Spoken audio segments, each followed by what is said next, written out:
So black buster success మ్యూజిక్ని ఇచ్చి super సక్సెస్లు black బాస్టర్స్ ఎన్నో ఆయన లిస్ట్లో వేసుకొని మనందరినీ ఆయన పాటలతో మ్యూజిక్తో సంగీత ప్రపంచంలో ఉర్రూతలూగించే వ్యక్తి తమన్ గారు సారీ నారా తమన్ గారికి నందమూరి తమన్ గారికి ఈ కార్యక్రమానికి స్వాగతం పలికేస్తున్నాము. సో రెండు అండి, ఆయన నందమూరి తమన్ గారు అంటే ఆటోమేటిక్గా నారా తమన్ గారు కూడా అయిపోయినట్టే. రెండు విడివిడిగా మనం చూడలేము డెఫినెట్లీ. అండ్ వారికి కార్యక్రమానికి స్వాగతం పలుకుతున్నాము. అండ్ ముందుగా ఈ కార్యక్రమం మొదలుపెట్టే ముందు జై ఎన్టీఆర్ అని మొదలు పెట్టాలి. సో ఎందుకంటే అత్యద్భుతమైన వ్యక్తి, మహోన్నతమైన వ్యక్తి. సో కారణ జన్ములు అంటూ ఉంటాం మనం.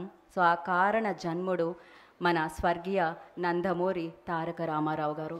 మరి వారి గురించి తలుచుకుంటమే, వారి గురించి మాట్లాడడమే ఒక అదృష్టంగా భావించాలి. అలాంటిది ఆ కుటుంబంలో జన్మించడం చాలా అద్భుతమైన విషయం. ఎంతో అదృష్టం ఉంటే కానీ అది దక్కదు అని చెప్పాలి. అలాంటిది అంటే ప్రజల సేవలో ఆల్వేస్ ఉండే నందమూరి తారక రామారావు గారు ఆయన లెగసీని కంటిన్యూ చేయడమే కాకుండా ఆయన బాధ్యతల్ని స్వీకరించి ముందుకి కొనసాగిస్తున్న భువనేశ్వర్ అమ్మగారికి ఈ కార్యక్రమానికి మరొకసారి స్వాగతం పలుకుతున్నాము. చాలా చాలా ఆనందంగా అనిపిస్తుందమ్మా మిమ్మల్ని చూసినప్పుడల్లా, చాలా అద్భుతంగా అనిపిస్తుంది. అంటే రామారావు గారు ఎంతోమందికి ఇన్స్పిరేషన్, చంద్రబాబు నాయుడు గారు ఎంతోమందికి ఇన్స్పిరేషన్, అలాగే ఒక తల్లిగా ఎలా ఉండాలి అనే మహిళలందరికీ కూడా మీరు ఇన్స్పిరేషన్, ఒక భార్యగా ఎలా ఉండాలి అనే భార్యలందరికీ కూడా మీరు ఇన్స్పిరేషన్.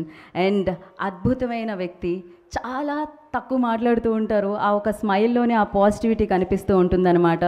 మరి ఆ కుటుంబంలో పుట్టి ఒక పెద్ద కుటుంబంలో అడుగుపెట్టి మొత్తం తెలుగు రాష్ట్రాలు తన కుటుంబంగా భావించి ముందుకు నడుపుతున్న వ్యక్తి భువనేశ్వరి గారు. ఎన్నో సేవలు కార్యక్రమాలు ఎన్టీఆర్ ట్రస్ట్ ద్వారా మనందరం చూస్తూ